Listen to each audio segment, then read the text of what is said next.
ബ്രേക്ക്ഫാസ്റ്റായിട്ടും ഡിന്നറായിട്ടും ഒക്കെ കഴിക്കാൻ പറ്റിയ നല്ല അടിപൊളിയായിട്ടുള്ള ഒരു മേത്തി പൊറോട്ടയുടെ റെസിപ്പി ആയിട്ടാണ് ഞാനിന്ന് വന്നിരിക്കുന്നത്. കസൂരി മേത്തി വെച്ചിട്ടാണ് ഞാനിത് ഉണ്ടാക്കിയിരിക്കുന്നത്. ഫ്രഷ് ആയിട്ടുള്ള ലീവ്സ് ഇല്ലെങ്കിലും നമുക്ക് നല്ല അടിപൊളിയായിട്ടുള്ള മേത്തി പൊറോട്ട ഉണ്ടാക്കിയെടുക്കാം. അപ്പം നമുക്ക് ഈ റെസിപ്പി എങ്ങനെയാണ് ഉണ്ടാക്കുന്നതെന്ന് നോക്കിയിട്ട് വരാം.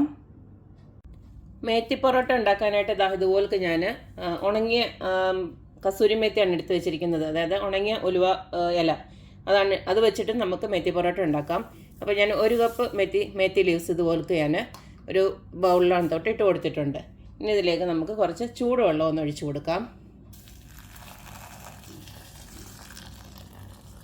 ഈ ചൂടുവെള്ളം ഒഴിച്ചതിന് ശേഷം ഒരു 10 മിനിറ്റ് ഇതൊന്ന് അടച്ചു വെക്കണം. അതിനുശേഷം ഇതിനെ ഒന്ന് നമുക്ക് അരിച്ചെടുത്തിട്ട് വേണം നമുക്ക് മേത്തി പൊറോട്ട ഉണ്ടാക്കാനായിട്ട്. അപ്പോൾ ഇതൊന്നൊരു 10 മിനിറ്റ് ഇവിടെ റെസ്റ്റ് ചെയ്യാൻ വെക്കുകയാണ്. 10 മിനിറ്റ് ചൂടുവെള്ളത്തിൽ ഇട്ടതിന് ശേഷം ഇതുപോലൊക്കെ ഞാനൊരു അരിപ്പയിലോട്ട് ഇത് ഇങ്ങനെ ഊറ്റി വെച്ചിട്ടുണ്ട്. നമ്മുടെ ഇലയുണ്ടല്ലോ ഇങ്ങനെ ഊറ്റി വെച്ചിട്ടുണ്ട്. ഇനി ഞാൻ എടുത്തു വെച്ചിരിക്കുന്നത് 2.5 കപ്പ് 250 ml 2.5 കപ്പ് ഗോതമ്പ് പൊടിയാണ്. ഇനി ഇതിലേക്ക് കുറച്ച് സാധനങ്ങൾ നമുക്ക് ഇട്ട് കൊടുക്കാറുണ്ട്. ആദ്യം തന്നെ ഉപ്പൊക്കെ ഒന്ന് ഇട്ട് കൊടുക്കാം. 1/2 ടീസ്പൂൺ ഞാൻ ഉപ്പിട്ട് കൊടുക്കുന്നുണ്ട്. അടുത്തതിലേക്ക് കുറച്ച് മഞ്ഞൾപ്പൊടിയാണ് ഇട്ട് കൊടുക്കുന്നത്. ഒരു 1/4 ടീസ്പൂൺ മതി. അടുത്തതിലേക്ക് ഞാൻ ഇട്ട് കൊടുക്കുന്നത് അയമോദകമാണ്. അതായത് നമ്മുടെ ക്യാരം സീഡില്ലേ അതാണ് ഇട്ട് കൊടുക്കുന്നത്. നിങ്ങൾക്ക് ഇഷ്ടമാണെങ്കിൽ മാത്രം ഇട്ട് കൊടുക്കുക. ഇതിന് നല്ലൊരു രുചിയാണ്. അത് മാത്രമല്ല നല്ല ഹെൽത്തിയുമാണ് ഈ ക്യാരം സീഡ് എന്ന് പറയുന്നത്. അപ്പോൾ അതുകൂടെ അങ്ങനെ ഇട്ട് കൊടുക്കുകയാണ്. ഒരു 1/4 ടീസ്പൂൺ ഉണ്ടാവുള്ളൂ. ഇനി നിങ്ങൾക്ക് ഇത്തിരി എരിവ് ഇഷ്ടമുള്ളവർക്ക് കുറച്ചൊരു ചില്ലി പൗഡർ ഒന്ന് ആഡ് ചെയ്ത് കൊടുക്കാം. ഞാനിപ്പോൾ 1 ടീസ്പൂണ് കാശ്മീരി ചില്ലി ഒന്ന് ആഡ് ചെയ്ത് കൊടുക്കുകയാണ്. ഇനി നമുക്ക് ഈ സോക്ക് ചെയ്ത് വെച്ചിരുന്ന ഇലയുണ്ടല്ലോ അതുകൂടെ അങ്ങോട്ട് ഇട്ട് കൊടുക്കാം. ഇനി ആദ്യമേ ഇതെല്ലാം കൂടെ ഒന്ന് ജസ്റ്റ് ഒന്ന് മിക്സ് ചെയ്തതിന് ശേഷം കുറേശ്ശെ വെള്ളം ഒഴിച്ചു കൊടുത്ത് നമുക്ക് ഇതിനെ ഒന്ന് കുഴച്ചെടുക്കാം.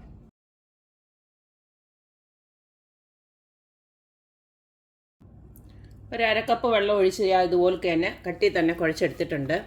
കാരണം നമ്മുടെ ഈ മേത്തി ലീവ്സ് സോക്ക് ചെയ്ത് വെച്ചിരിക്കുന്ന ആ ഒരു വെള്ളം ഉണ്ടായിരുന്നു. അതുകൊണ്ടാണ് ഞാൻ ആദ്യം ഒന്ന് ഇളക്കിയിട്ട് തന്നെ ഇങ്ങനെ കുഴയ്ക്കാൻ പറഞ്ഞത്. ഇനി നമുക്കിതിലേക്ക് കുറച്ച് എണ്ണയൊന്ന് ഒഴിച്ചിട്ട് ഒന്നും കൂടെ ഒന്ന് നല്ല സോഫ്റ്റായിട്ടൊന്ന് കുഴച്ചെടുക്കണം. കുറച്ചുകൂടെ ഒന്ന് എണ്ണ നമ്മളൊന്ന് ഇതുപോലൊക്കെ ഒഴിച്ചു കൊടുത്ത് ഇങ്ങനെ ഒന്ന് വെച്ചേക്കണം. ഒരു 15 മിനിറ്റ് ഇതൊന്ന് റെസ്റ്റ് ചെയ്യാൻ വെക്കണം. മാവ് കുഴച്ചിട്ട് ഇപ്പോൾ ഒരു 10-15 മിനിറ്റോളം ആയിട്ടുണ്ട്. ഇനി നമുക്കിനി ഒന്ന് ഉരുട്ടിയെടുക്കാം.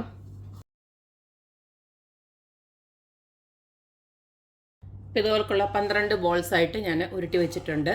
ഇനി നമുക്ക് ഇതിനെ ഓരോന്നിനെയായിട്ട് പരത്തിയെടുക്കാം.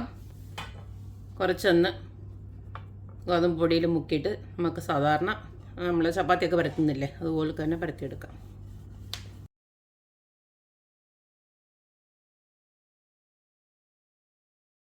ഇതുപോലെ കട്ടി കുറച്ച് തന്നെ അങ്ങ് പരത്തിയെടുത്ത് വെച്ചാൽ മതി.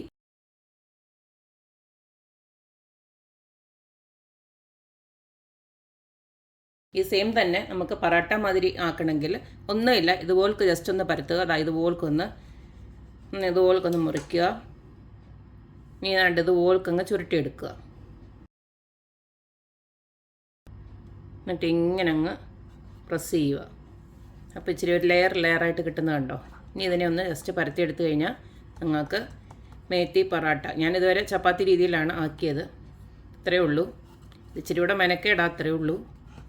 എങ്ങനെയായാലും നമുക്ക് ടേസ്റ്റാണ് കഴിക്കാനായിട്ട്. ഇനി ഇതിനെ ഇങ്ങനെ ഒന്ന് പരത്തിയെടുത്ത് കഴിഞ്ഞാൽ ഇച്ചിരി ലെയറായിട്ടൂടെ കിട്ടും. ഇതുപോലൊക്കെ പരത്തിയിട്ട് ഈ ഒരു രീതിയിലാകാവും. ഇനി ഇത് എണ്ണയിലൊക്കെ ഇട്ട് നന്നായിട്ടൊന്ന് ചുട്ടെടുക്കുന്നുണ്ടെങ്കിൽ ഈ ലെയർ നന്നായിട്ട് തെളിഞ്ഞു വരും. ഇത്രയേ ഉള്ളൂ. അപ്പോൾ ഇങ്ങനെ വേണമെങ്കിലും ആക്കാം. അപ്പം നമ്മുടെ മെത്തി പൊറോട്ട അല്ലെങ്കിൽ മെത്തി ചപ്പാത്തി ചുട്ടെടുക്കാനായിട്ട് ഇതുപോലൊക്കെ ഞാനൊരു പാൻ അടപ്പിലോട്ട് വെച്ച് കൊടുത്തിട്ടുണ്ട്. ഇനി ഇതിലേക്ക് നമ്മുടെ പരത്തി വെച്ചിരിക്കുന്ന മെത്തി പൊറോട്ട അങ്ങോട്ട് ഇട്ട് കൊടുക്കാം.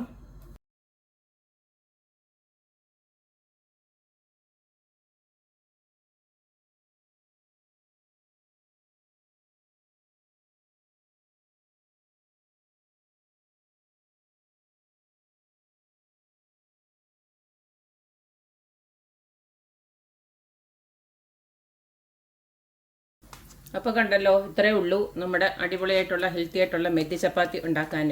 മെത്തി ചപ്പാത്തിയോ മെത്തി പൊറോട്ട ആയിട്ടൊക്കെ ഉണ്ടാക്കാൻ വലിയ മെനക്കേടൊന്നുമില്ല. ഇതുപോലൊക്കെ ഒന്ന് ആക്കി എടുത്തേച്ചാൽ മതി. നല്ല ടേസ്റ്റാണ്. ചൂടോടെ ഇത് കഴിക്കാനായിട്ട് പ്രത്യേകിച്ച് ഒരു കറി വേണ്ട. കണ്ടില്ലേ, നല്ല പെർഫെക്റ്റായിട്ട് തന്നെ വന്നിട്ടുണ്ട്. അപ്പോൾ നമ്മുടെ ഉലുവയില ഫ്രഷായിട്ടുള്ളത് കിട്ടിയില്ലെങ്കിലും ഒട്ടും പ്രയാസപ്പെടേണ്ട, ഇതുപോലെ ഉണ്ടാക്കിയെടുക്കാം. അപ്പോൾ എപ്പോഴും പറയുന്ന പോലെ തന്നെ എൻ്റെ റെസിപ്പീസ് ഇഷ്ടമുള്ള എല്ലാവരും please like, share and subscribe. അപ്പോൾ ഇനി ഒരു അടിപൊളി വീഡിയോ ആയിട്ട് വരുന്നവരേക്കും ബായ്.